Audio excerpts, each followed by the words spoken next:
connectivity to centralized imaging services, MESA dedication, and EcoI Pro services to support sponsors in standardizing valuable data analysis in clinical trials.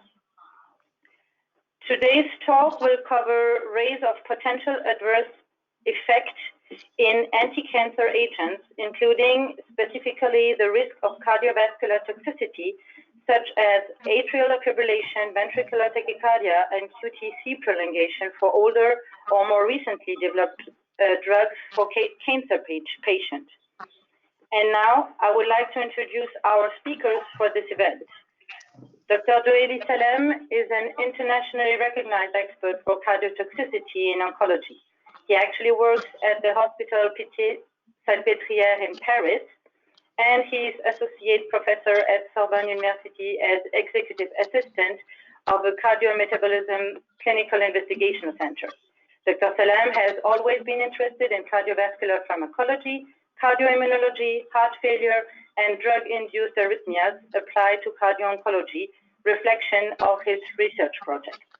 Our second speaker, Dr. Stéphane Hédéry, is a cardiologist and practitioner at Saint-Antoine Hospital in Paris, recognized for his specialization in medical imaging.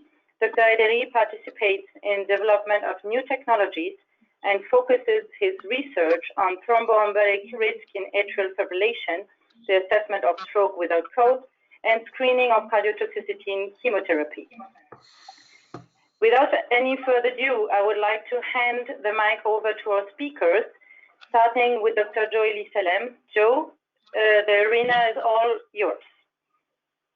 Hi, do you hear me well? Yes, perfect. Okay. So hi all, and I'm really glad to be invited today by Banook Group to give you a small overview about cardiotoxicity of anti-cancer drug. So currently there is this emerging area, which is cardio-oncology, which has been basically described and expanding over the last decade, and very well described here in this paper explaining what the word of cardio-oncology is by Javed Mosley in the United States. And basically the three main features and topics of cardio-oncology are something which is related to cancer tumors, which are extremely rare, including myxoma, lipoma, and this kind of disorders.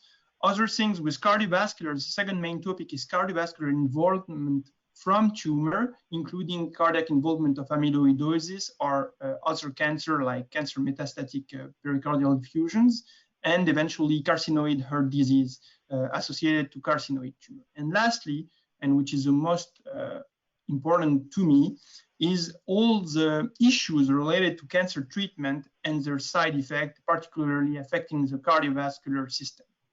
And the cancer treatment include radiation, traditional chemotherapy, emerging cancer targeted agents, and now immunotherapy that we'll be talking about for a little while. So within this last topic with the cardiotoxicity related to cancer treatment, there is what we call a cardiotoxicity iceberg. Oh, can you please, next slide? It's not working. The next slide, please. Okay, good. So here is a cardiotoxicity iceberg with emerged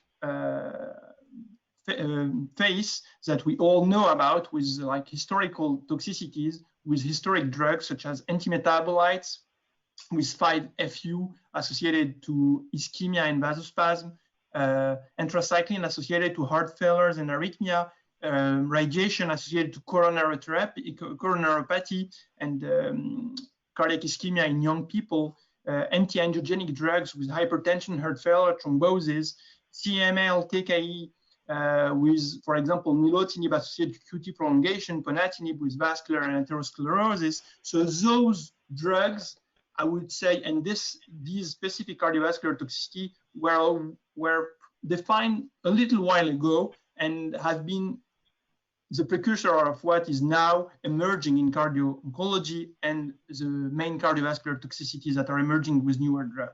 So what you can have in mind is that there is not just one specific toxicity associated to all these drugs. You can find pretty almost all different types of cardiovascular toxicities, including heart failure, vascular atherosclerosis, hypertension, pulmonary hypertension, cardiac arrhythmias, and thromboembolism. So basically all systems and all types of cardiovascular diseases might be induced by some of these drugs. And what is more emerging today, and which is like now on the bottom of the iceberg, not yet very well defined, known, are all these issues associated with emerging drugs such as cancer immunotherapies that you may all know, which are now myocarditis, pericarditis, vasculitis, and basically abnormal immune system activation against our own organs. And there is also other drugs with emerging toxicities, for example, HDAC inhibitors and QT, BTK inhibitors with ibrutinib, which has been like from a major drug in hemopathies in the last decade, and now that we know is very often associated to atrial fibrillation, ventricular tachycardia, and eventually AV blocks. And newer drugs such as CDK4/6 inhibitors like ribociclib in breast cancer women, which is associated to QT prolongation. So as you can see, there is all the known cardiovascular toxicities from previous drug and a bunch of new other one emerging with the newer drugs. So it's always a moving target, all these cardiovascular issues with newer drug being developed. And of course, there is all the ones that I have not described here that are emerging and are developed in phase 1 and phase 2 trials that will be the cardiovascular toxicities of tomorrow. So we'll go a little bit more in and take a deep dive into the immunotherapy-associated cardiovascular issues. As you may all know, immunotherapy have been one of the major drugs of the last basically 5 years, 6 years, and had allowed for these two men in 2018 to have the Nobel Prize, James Allison here, Takesu Honjo on the other side, Japanese and a US researcher. And as you may also all know, immunotherapy and its successes in cancer started with melanoma in 2011 here, and then the progress and the efficacy of immunotherapy have been then showed for lung cancer, and now there is over 17 different cancer types where immunotherapy, which is basically activating the immune system against cancer cell, is working. And as you can see here, you have all the trials that have been using immunotherapy in the last 5 years that are exploding. Pretty almost in all different cancer types, immunotherapy has been treated and tried, and what we can say now is that more than half of the patients with a cancer would be at some point a candidate for immunotherapy. So immunotherapy, that's what I call later on immune checkpoint inhibitors, ICI. We also may want to remember that 2 decades ago, like in the 90s, the other side of the coin was developed concerning immune checkpoint modulation. It was not immune checkpoint inhibitors, but immune checkpoint agonists that you can see here that have been useful to treat several immunological disorders, such as rheumatoid arthritis or acute graft rejection prophylaxis. So just to give you a sense of the efficacy of immunotherapy, here we have metastatic melanoma, which at the era of chemotherapy alone, everybody was dead at 2 years. And the first class of immunotherapies that were developed were anti-CTLA-4 monotherapy. And here are the curve. You can see that basically 4 or 5 years after the introduction of the anti-CTLA-4, you will have up to 15% of people still alive. Then at the era of anti-PD-1 monotherapy, which were immunotherapies that were developed a little bit later as compared to anti-CTLA-4, survival curve are around 30–40%. And when you combine an anti-PD-1 and anti-CTLA-4, you have also an increase in overall mortality. And basically up to 30–40% are still alive after 4 or 5 years. So there is people who are not going to respond at all to immunotherapy. These guys have a primary immune resistance. You have secondary immune resistance with people initially responding and then escaping, and you have this very interesting subpopulation who are the people with very durable responses. And we have now some cases that have over 10 years of follow-up. The first patient included in the first trials that are still alive today. So pretty revolutionary. So the main issue who has emerged with immunotherapy is basically some events called immune-related adverse events, which are basically autoimmune activation against self-organs on unwanted tissues as compared to the cancer who is the target. So with immunotherapy, this is a paper where we showed using an international pharmacovigilance database the different prevalence of the different organ affected by this immune-related adverse event and their fatality rate.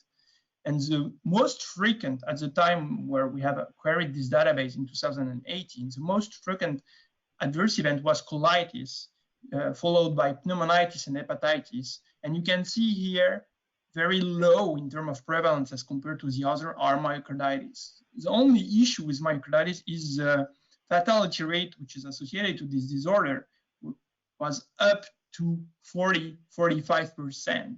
So seem to be extremely rare as compared to the other one, are much rarer as compared to the other one, but with the most highest fatality rate. And pretty almost all organs basically can be affected by immune-related adverse event, and all depending on the different people. So in this other work, we showed and described the first cohort of 122 patients with myocarditis associated to immunotherapies. And we also described that myocarditis was not the only organ within the cardiovascular system who was affected by immune-related adverse event, but also we could observe pericardial disorders, 95, cardiovascular supraventricular arrhythmias, and vasculitis, of which temporal arthritis was specifically highly associated. So on this first cohort of 122 patients, we were able to have the first feature, clinical demographic features describing this new disease. And we observed that the median dose of immune checkpoint inhibitor needed before the incidence of this cardiotoxicity was around 1. So basically receiving 1, 2, or eventually 3 doses and then developing this side effect. So pretty fast onset after immunotherapy start. Basically, as soon as immunotherapy start to be effective and that the cells are activated, we may and we will observe at this point if there is or not a myocarditis or cardiovascular system involvement. So which correspond to a time to onset of 30 days, knowing that each dose is given generally between 2 or 4 weeks, depending on the drug regimen. In this first cohort, the mortality rate of disease was pretty high. This is really a disease you don't want to have, 50% of mortality, which is very high. And 20% of them would develop very severe arrhythmia, life-threatening arrhythmias, ventricular tachycardia or AV blocks. 15–20% will also develop cardiogenic shock eventually. And what was striking at this point was the association with other musculoskeletal disorder, with a 30% association with myositis and 10–15% association with myasthenia gravis-like symptoms, which are basically, now we know better, some direct muscular involvement at the level of the eye muscles. So is peripheral muscle involvement a coincidence?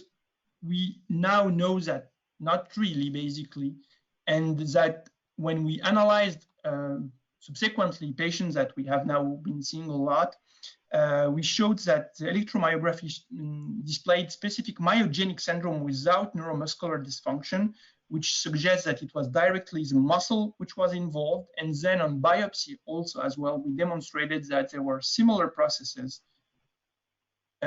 between the peripheral muscle and the cardiac muscle involvement in terms of pathophysiology. So this coincidence of these two diseases being myositis and myocarditis is not random and is probably driven by the same immune cell being superactivated against muscular cells.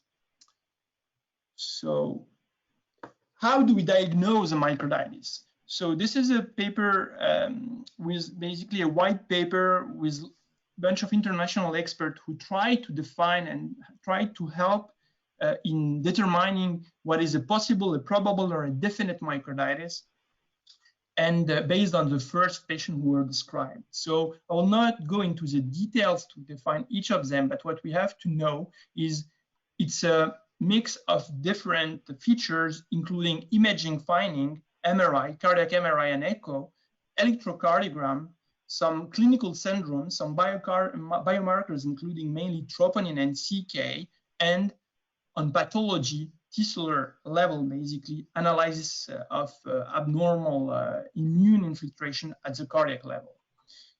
In the very first description of this disease in about 30 patients, they were able to identify that 90% of the patient had abnormal ECG, 95% of patients had troponin increase, LVEF, echo, left ventricular ejection fraction was pretty normal in half of the patients, so echocardiography and EF drop is not that predictive and helpful for the diagnosis.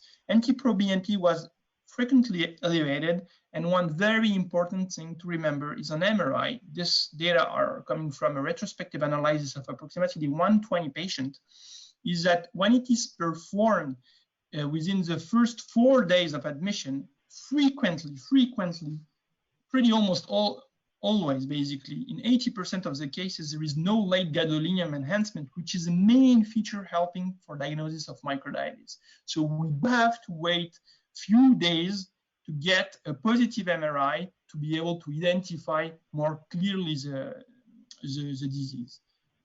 So what is the incidence of this disease? Hopefully it's pretty rare. In this first paper where they used the BMS pharmacovigilance database on the first patient in trials, they identified that under monotherapy of nivolumab and anti-PD-1, the rate was of 0.06, the incidence rate was of 0.006%, so really low, on combination 0.27. But of course, at this point in 2016, it was the first patient being treated by immunotherapy, plus nobody knowing about this. Basically, in cardio-oncology, we didn't have at that point so many drugs leading to myocarditis was pretty new. So not really well identified and tracked. Subsequently, a few years later, on this cohort of 1,000 patients treated at Mass General, the incidence of what they called myocarditis was of 1.14%. But here also they included only sometimes troponin isolated increase. So the reality is probably between this 0.6 and 1.14, it's probably somewhere in the middle. So how do you treat an ICI myocarditis? So in this recommendation of 2018, basically relying on 10 or 15 cases at that point being recorded and published, they proposed similarly to other immune-related adverse events where they had the experience, to give high-dose corticosteroids, and second, if the patient was corticoresistant, going to other immunomodulators. I will not go through the details of them because basically they were relating on a very low level of proof, and this is not necessarily what we're doing today. But one main thing to remember is, at least on these first cases being described, so a bias towards the more severe ones, in this paper published recently on a retrospective database on approximately 100 patients, time to start of the drug of corticosteroids seems to be key to get less major cardiovascular events, MACE-free. So if we diagnose fast and we treat fast with high-dose steroids, it seems that the situation may be less dramatic than when you have a 3 days delayed diagnosis plus lower dose or inadequate dose of corticosteroid, with pretty almost everybody developing a bad cardiovascular outcome. So we have to remember that MRI is not that helpful in the first 4 days, but you do have to act fast and diagnose fast. So here is the problem basically, and most of the big centers treating this patient have to go to cardiac biopsy to identify fastly on histopathology the pathological processes being at play. So here is a word about the promising drugs that we have been developing and in this indication and being the first to treat. It was here a patient, basically a 60-year-old patient with lung cancer, coming with ICI myocarditis, not answering to high-dose corticosteroid despite a very fast diagnosis. So we can also discuss a little bit more what I have shown just above. Like even when you diagnose fast and you treat fast with good doses, sometimes it's not still enough. Troponin here went from 1,100 to approximately 6,000 despite corticosteroid high dose and despite plasmapheresis. That's where we treated this patient when she started developing bad arrhythmogenesis with abatacept, which is a CTLA-4 agonist. So exactly the opposite of what are immune checkpoint inhibitors. So if you remember well where I showed you before, 10 years before the first immune checkpoint inhibitor being used, abatacept was already used to treat the opposite, which are autoimmune diseases, including rheumatoid arthritis. So here in this single case report, we had a success in controlling the disease afterward, and we're now having a phase 2 trial to try to demonstrate and to determine the best dose to be used here. So another emerging issue are the cardiac arrhythmias with all these new drugs. So endocrine therapies such as androgen deprivation therapy are associated with QT prolongation and eventually torsade de pointe on top of hypertension and dyslipidemia. And there are these new drugs I discussed just above, the BTK inhibitors, with the first one being developed is being ibrutinib, that are associated with a lot and a high incidence of atrial fibrillation, up to 40% in some registers, and some other rarer events, but being extremely life-threatening, such as ventricular tachycardia and AV blocks.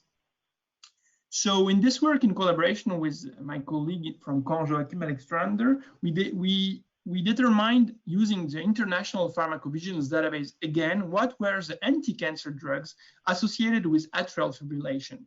And it was identified 19 drugs associated to atrial fibrillation.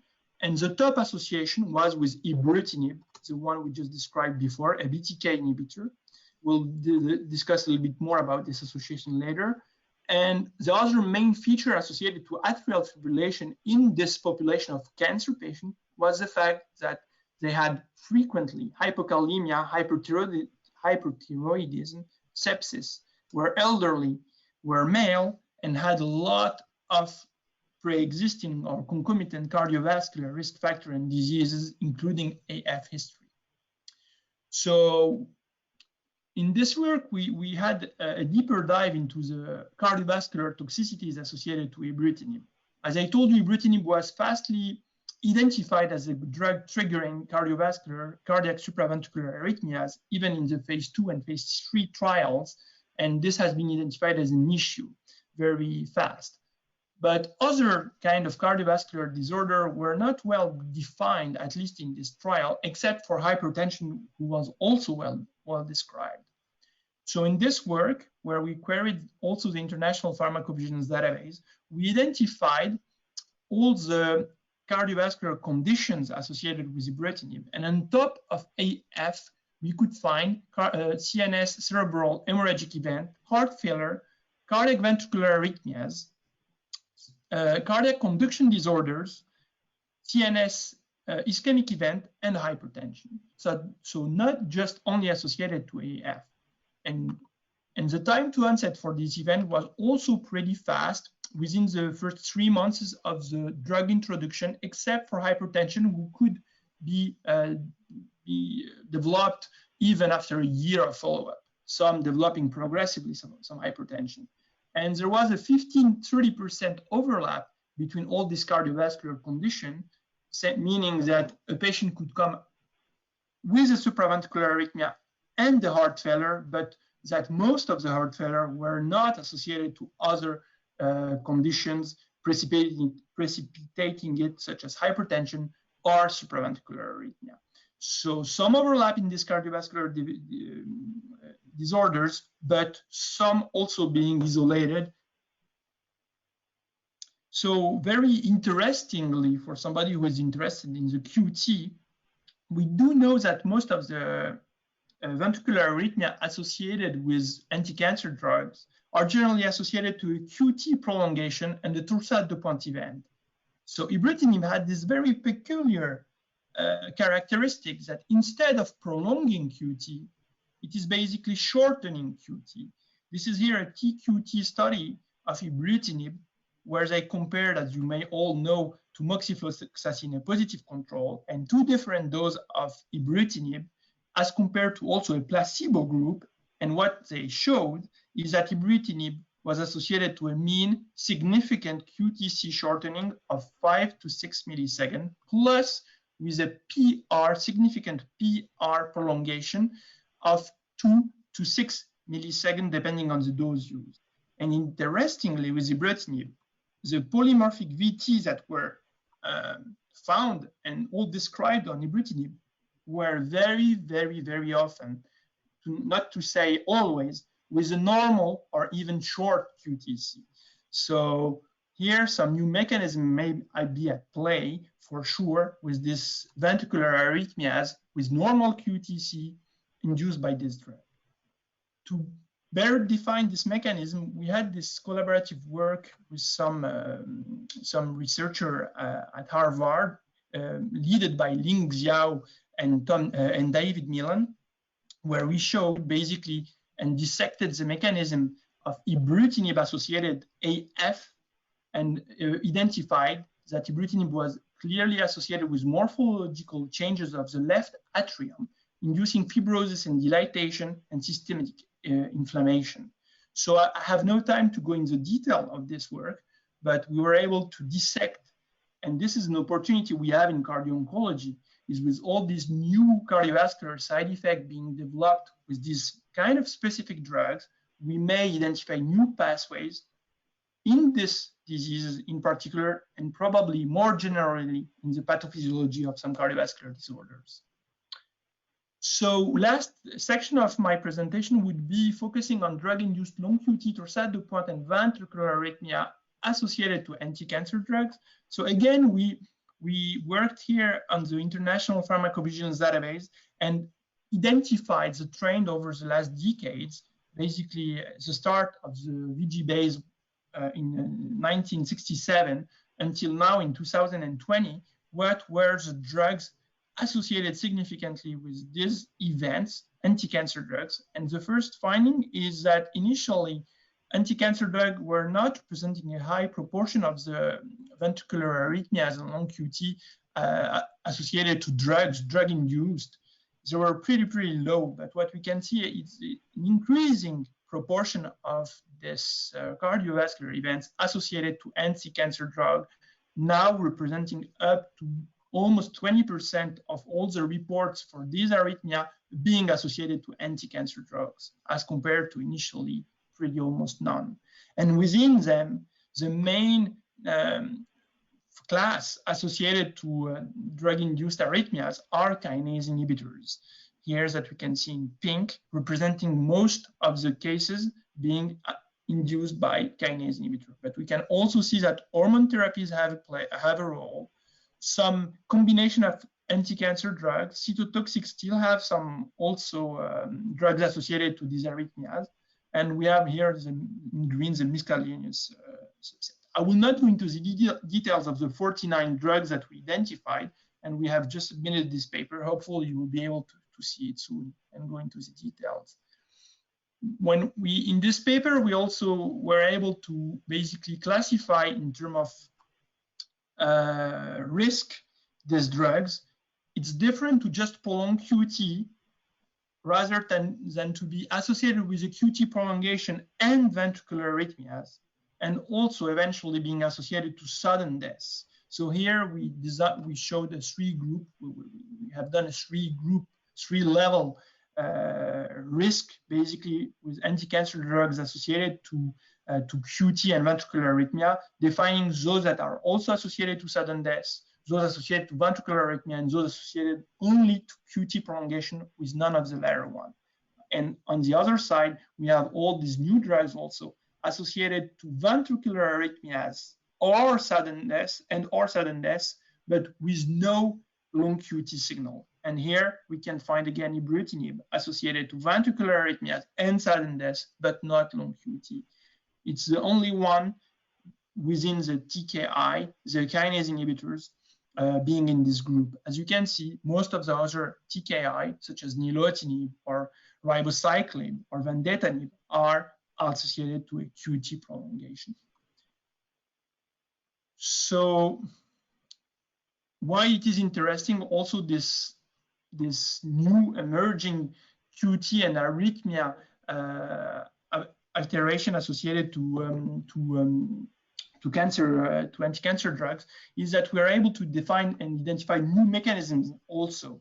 And here we, in this paper, Dan Roden very well summarized that instead of having a direct IKR blockade, like most of the other most of the drug associated to QT prolongation, mechanism with tyrosine kinase inhibitors associated QT prolongation might be probably very different, decreasing the activity of some kinases in the cell, in the cardiac cell, particularly PI3 kinase alpha, and then this modulation in kinase leading to decrease in the metabolism of the cell, and then having some channeler modulation more complex than just a single direct channeler IKR blockade. So, Yasmin, I give you back the mic. Thank you very much. Thank you, Dr. Salem, for your talk. Before we move on, I would just like to recall that you can continue sending out your questions in the chat box. And now we will hand over to Dr. Ederi. Stéphane, if you may take over with your presentation. Thank you very much. First of all, I would like to thank the Banook group and Alexandre Durand-Salmon for this kind invitation. And I will try to discuss with you how can we correctly discuss and evaluate cardiotoxicity in patients receiving cardiotoxic drugs. What we have for a strategy to evaluate LV ventricular systolic dysfunction and the risk of heart failure in patients receiving drugs associated with cardiotoxicity, we have the myocardial biopsy, which has been considered as the gold standard in the early 70s, but due to its invasive strategy, it was more or less not used actually. So we have to use parameters such as LV measurement, LVEF measurement, to predict the risk of heart failure. So you have to have in mind that we are going to use a surrogate marker of heart failure, which is LV systolic dysfunction, and we must now know how we are going to measure LV ventricular systolic dysfunction, and we have imaging tools such as echocardiography, cardiac magnetic resonance, or nuclear imaging. And we have also surrogate markers of ventricular systolic dysfunction, which are the biomarkers of necrosis and LV filling pressure. And I will try to discuss with you how can we use these parameters. So if we want to have a good cardiac marker to predict cardiotoxicity, this marker should be an early marker. It has to be increased very early in the course of chemotherapy. This marker should be highly reproducible, with a low variability, available in all academic and non-academic centers, and should be cost effective. This parameter or this marker should be validated in various cancer patients, because you are giving, for example, anthracycline for patients receiving for breast cancer or hematologic tumors. So it's very different in their risk of developing cardiotoxicity. So this marker should be used in all the population you are going to evaluate. So this marker should be an early marker, And moreover, it should be able to predict the cardiotoxicity to guide an intervention. If you only make detection without intervention, you are not going to solve the problem of patients receiving drugs associated with cardiotoxicity. So you should detect early the toxicity to intervene very early in the course of cardiotoxicity, for example, with an ACE inhibitor or beta blockers. So how we should define, it will be the first part of my talk, how should we define a cardiotoxicity?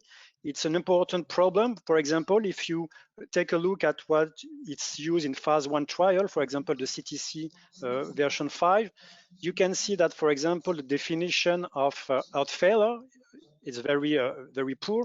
It's very you cannot use in clinical practice. For example, it's only based on symptom. There is no LVEF measurement, for example, not use of B-type natriuretic peptide. So it's very difficult, to my opinion, to correctly adjudicate an event of heart failure in a phase 1 trial.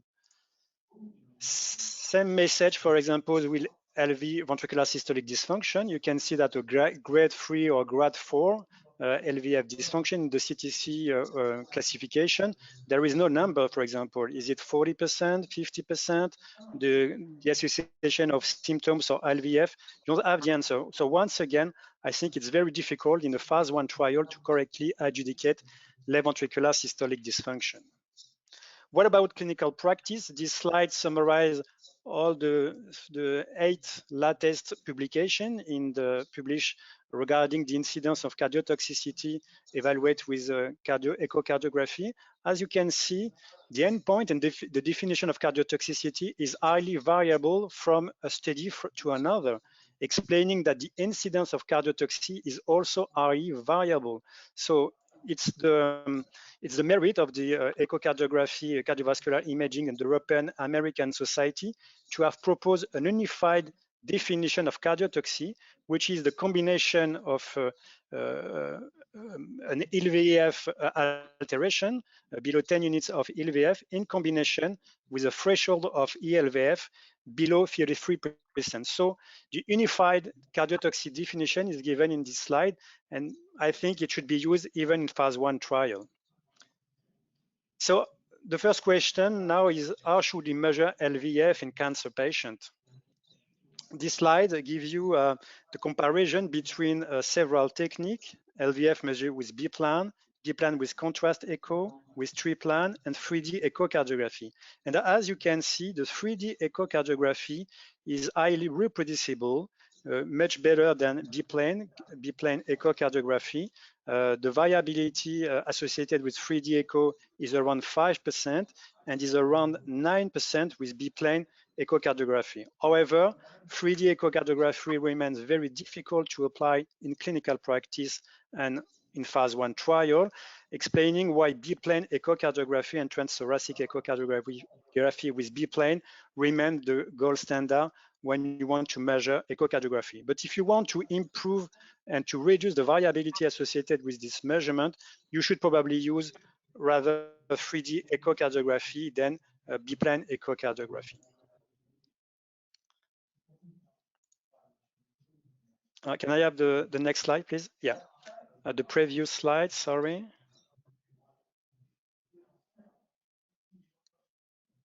Okay, these slides compare now the 3 techniques used to measure LVEF, namely 3D echocardiography, cardiac magnetic resonance, and MUGA. And as you can see in this busy slide, the best tool that have the better comparison with CMR, that is considered the best tool to measure LVEF, is the 3D echocardiography. So if you want to measure LVEF in a phase 1 trial or in clinical practice when you are treating a patient with cancer, you should use, if you can, 3D echocardiography because it has the better comparison with CMR.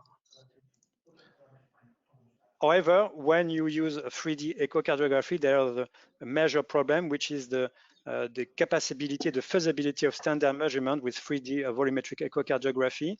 As you can see in this slide, if you use 2D echocardiography in patients with breast cancer, you will be able to measure at baseline and during the treatment course. But for 3D, probably because of due to the echogenicity, you will be able to measure in 80% 3D echo at baseline, but around 60% only during follow-up.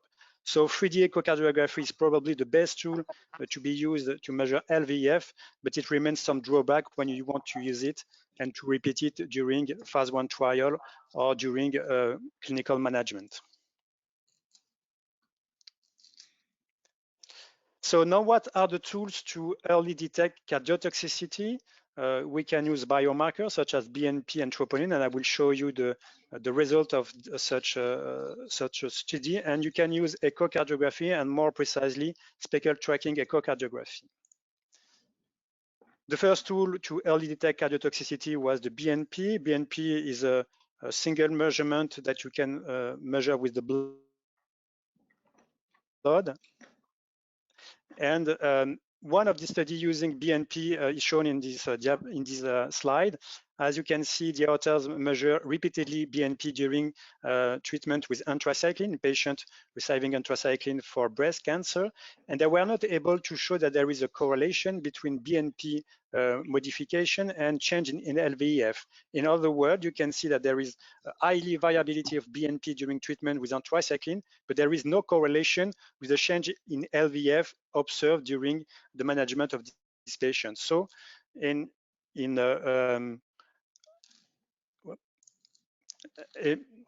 I have the previous slide, Alexandre, please?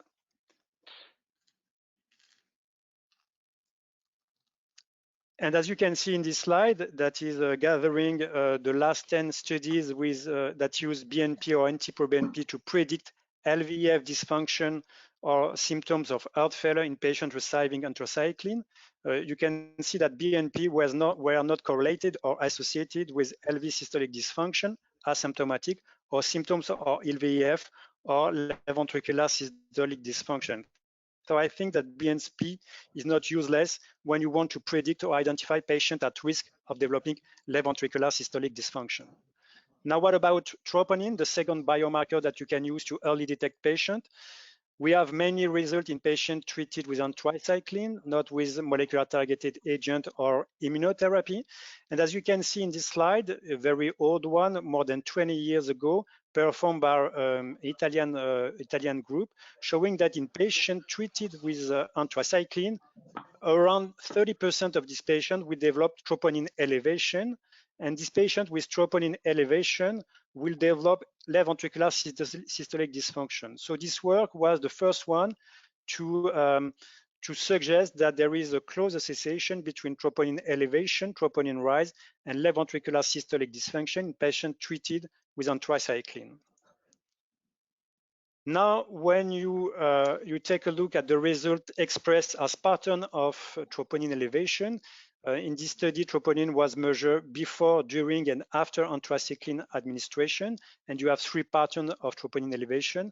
Around 70% of the patients who do not have any troponin elevation. Around 20% of the patients will have a troponin rise during or after anthracycline administration, and around 10% of the patients will have a troponin elevation during all the phase of treatment. And as you can see, patients with a sustained troponin elevation, the 10% you have here in red, will develop sudden death, cardiovascular death, acute pulmonary embolism, congestive heart failure, and asymptomatic left ventricular systolic dysfunction. And this proportion of event should be compared to the patient without troponin elevation. There is no death or sudden death, no congestive heart failure, no asymptomatic left ventricular systolic dysfunction. So probably this work suggests that troponin elevation in patients receiving anthracycline could be a surrogate marker of left ventricular systolic dysfunction and a surrogate marker of the cardiovascular event. But when you examine all the results that are available, and I have gathered around 20 studies performed in this population receiving anthracycline for breast cancer or hematologic tumor, such as lymphoma, with various techniques of measuring troponin, ultrasensitive, troponin T, troponin I, with various thresholds, leading to various incidents of cardiotoxicity. You can see that around half of the study describe a link or a close link between troponin elevation and the risk of developing left ventricular systolic dysfunction or heart failure, but the other 50% of the study describe no association between troponin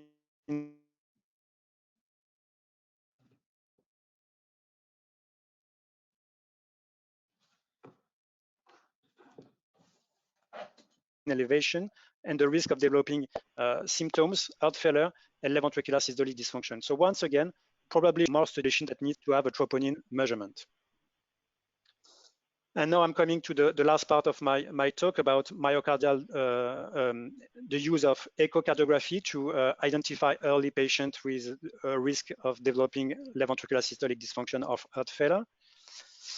You know that the risk of heart failure is associated with three main compounds, namely anthracycline, molecular targeted agent, and new therapeutic agent that will be evaluated in phase 1 to phase 3 trial.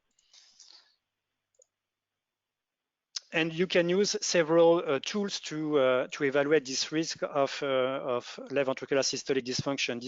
This paper was published around 10 years ago and showing that there is a close association between the early variation of LVEF. You can see at the measurement of LVEF at a low dose of anthracycline show a slight decrease of LVEF, and this slight decrease of LVEF was predictive of the risk of heart failure, but a change of 40% between baseline and low dose anthracycline is contained or included in the variability of the measure, which is around 9%. So I think, to be honest with you, that a slight variation of LVEF at the time of anthracycline is interesting, but not useful in clinical practice and not in phase 1 trial to identify patients at risk of heart failure. The second tool that could be used is derived from a DTI, which is a way to measure diastolic dysfunction. We can imagine that in patients receiving anthracycline, you can have diastolic dysfunction that precedes the systolic dysfunction. That was the thought we have at that time. And there is many studies evaluating these parameters of diastolic dysfunction, showing that in patients receiving anthracycline or molecular targeted agent, you can have some slight modification of this parameter. However, none of these parameters are associated with the risk of developing left ventricular systolic dysfunction. So once again, very interesting tool to describe the modification associated with anthracycline or molecular targeted agent, but cannot be used in order to predict the risk of left ventricular dysfunction of heart failure. And now I'm coming to spectral tracking imaging. We have now much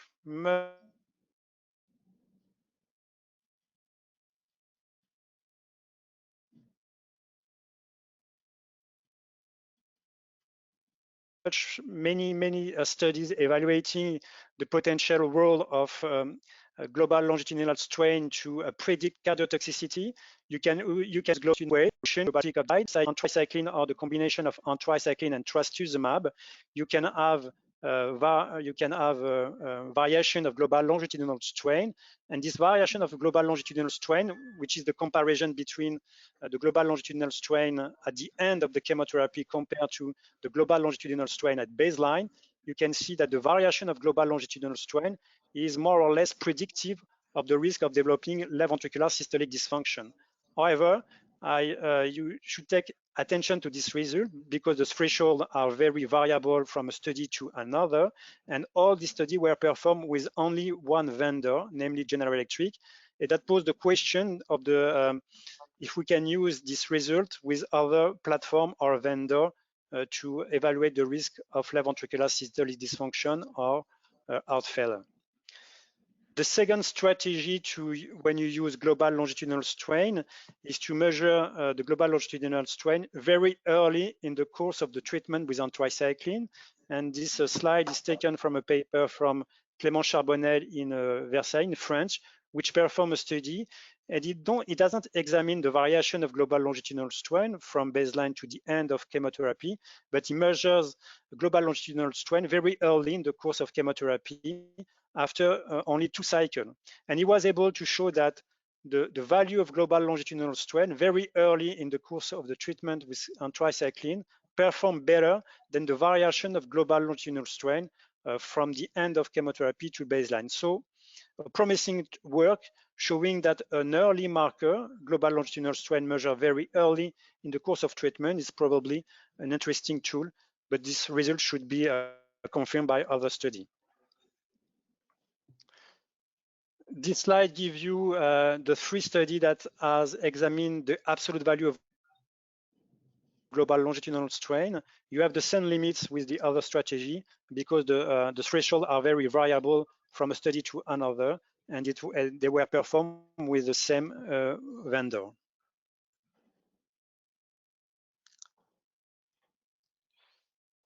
And probably the best strategy is a multi-parameter strategy. I give you one of this example. This study was performed in Korea with patients receiving anthracycline and epiribicin for lymphoma. They measure both troponin and global longitudinal strain, and they were able to show that the sensitivity and the negative predictive value was much more increased when you combine the information coming from echo, and namely global longitudinal strain and troponin. So probably the best strategy at the time we're speaking is the combination of a troponin a biomarker, namely troponin, and global longitudinal strain. So when you measure global longitudinal strain, there is some technical issue, and this basis slide coming from a Japanese work shows you and give you the comparison between 3 vendors that were able to measure global longitudinal strain, and I give you the result according to the vendor, V1, V2, or V3, according to the gender, male or female, and according to the age. And as you can see in this slide, there is no correlation between the global longitudinal strain between vendor, and the value of the global longitudinal strain is very different from male to female and very different according to age. So it's very difficult to define a normal value in a core lab laboratory. For example, if you use global longitudinal strain, you should take into account the age of the patient, the gender of the patient, and the vendor, the platform which the one you measure the global longitudinal strain. Another parameter which is very important in phase 1 or in clinical practice, because you know that global longitudinal strain is load dependent as well as LVEF, and systolic blood pressure in this meta-analysis was the main parameter that impact the normal value of global longitudinal strain. So when you are collecting global longitudinal strain in patients receiving, for example, anthracycline, you should also collect systolic blood pressure in order to explain the variation of global longitudinal strain and to explain it correctly when you evaluating patient. Another problem is the software you are going to use to measure global longitudinal strain. This slide gives you the comparison between 2 vendors, namely General Electric and Philips, and the various software licenses that are available. And as you can see, at the beginning of the story of global longitudinal strain, there was a high variability between vendors when you measure the global longitudinal strain in the same patient. This is the coefficient of variance in between the 2 vendors when you're measuring global longitudinal strain. So you should take this parameter into account. If you want to measure correctly global longitudinal strain, you should use the same vendor, the same software when you want to correctly measure global longitudinal strain. What about cardiac magnetic resonance in order to predict the risk of heart failure or left ventricular systolic dysfunction? There is currently few studies evaluating the impact of cardiac magnetic resonance in this ability to predict left ventricular systolic dysfunction of heart failure. This is the 4 study that I found trying to establish a link between CMR measurement, function, mass, strain, and their prognostic application. As you can see, there is no prognostic value when you use strain derived from CMR or LVEF measurement. So at the time we're speaking, probably CMR is not useful in this context, but probably the study will come. Once again, about late gadolinium enhancement, there is no correlation in this 6 study between the presence or absence of late gadolinium enhancement and the risk of developing left ventricular systolic dysfunction in patients treated with anthracycline. So how do we move from diagnosis or early detection to treatment? You remember this was our goal, to early detect this patient, to treat them early, to reduce the risk of left ventricular systolic dysfunction of heart failure. You can use serial measurement of LVEF. Once again, it was made by these Italians in this Italian study published 5 years ago. They were able to measure LVEF in patients receiving anthracycline every 3 months. And as soon as the LVEF was below 50%, they introduced a beta blocker or an ACE inhibitors, and they were able to show that in around 10% of the patient, LVEF recover completely, and around 70% of this patient, the LVEF recover partially. So it seemed that the strategy based on LVEF measurement was able to reduce the risk of LVEF dysfunction and heart failure. The second strategy was published 2 weeks ago. I give you the design of this study. This was a randomized study, multi-center randomized study with a core lab reviewing. LVEF was measured with 3D, and patients were allocated when they receive anthracycline plus trastuzumab or anthracycline and they have a cardiovascular risk factor between a surveillance based on global longitudinal strain. As soon as the global longitudinal strain was altered, they receive a beta blocker and an ACE inhibitor, or allocated to a strategy based on an EF-guided surveillance. So as soon as the LVEF drops from 5 points, they receive a beta blocker and ACE inhibitors. These two groups were compared, and there is much debates according to this result. The authors were very optimistic on their result, and the editorial that accompanied this publication was rather skeptical.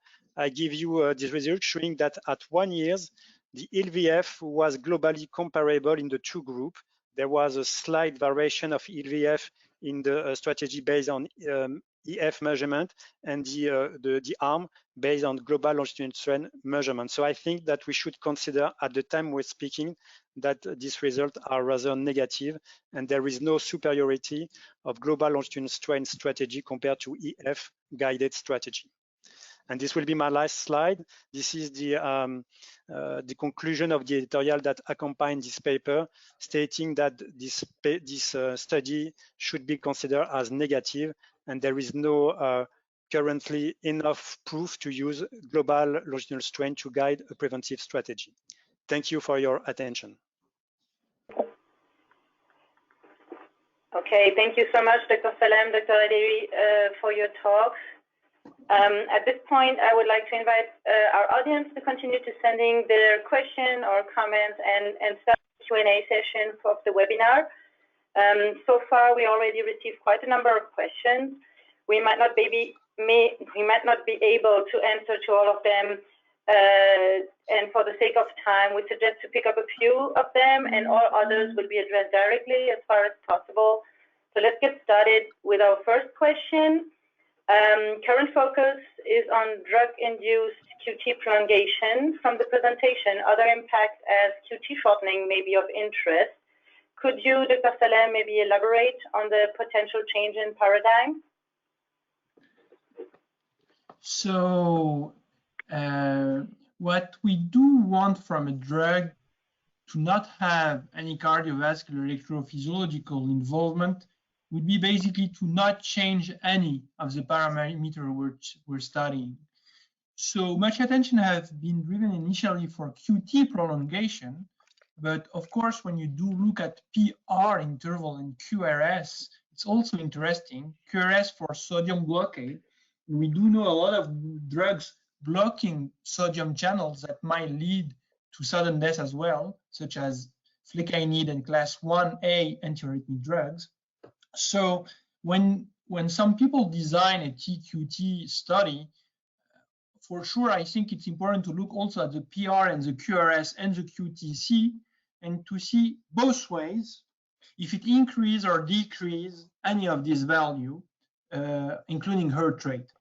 So the change in paradigm is not to just focus or just not focus on QTc prolongation, but any change, meaningful change. And I would say for QTc, a 5 millisecond in mean cutoff seems to be probably a way to start. For QRS and PR, it's not that well defined, but maybe somewhere around 2 to 3 milliseconds. Thank you very much. Second question for Dr. Ederi. Do you think speckle tracking can be used as reference method in oncology trials? I think that if you use the global longitudinal strain in phase 1 trial, you should be very careful, because as I show you, there is many parameters that could impact the value of global longitudinal strain and its variation. This parameter is load dependent, so you have to be very careful when you examine your patient to be sure that from an exam to another, this loading status is the same. And in cancer patient, it's probably very difficult because patients are submitted to vomiting, diarrhea, sepsis, many parameters that could influence loading status. So it's very difficult to have the same loading status when you perform serial echocardiography. There is the blood pressure that could impact the value of the global longitudinal strain. As I show you, there is some technical issue. The platforms are not the same. They do not measure the same global longitudinal strain. There is some issue regarding the software you use to measure global longitudinal strain. So this is not a plea not to use global longitudinal strain, but if you use global longitudinal strain, you should develop many techniques to reduce the variability of this parameter. So if you want to perform global longitudinal strain in phase 1 trial or in clinical practice, you should use the same expert, the same platform, the same software to measure global longitudinal strain. Now, does the global longitudinal strain is a predictive parameter to predict cardiotoxicity? That depends on the toxicity you want to predict. Is it anthracycline, molecular targeted agent, or immunotherapy? And the result and the ability of global longitudinal strain is not the same in this for this three compound. No role, I think, for immunotherapy, a limited role for molecular targeted agent, and some role that needs to be defined for anthracycline. So in phase 1 trial, you have the patient only for 3 weeks or 3 months. So it will be very difficult to show, to my opinion, that this only parameter will be able to identify patient at risk of heart failure or LVF dysfunction. It's rather a parameter of describing the physiology of the heart, the intersection between diastole and systole.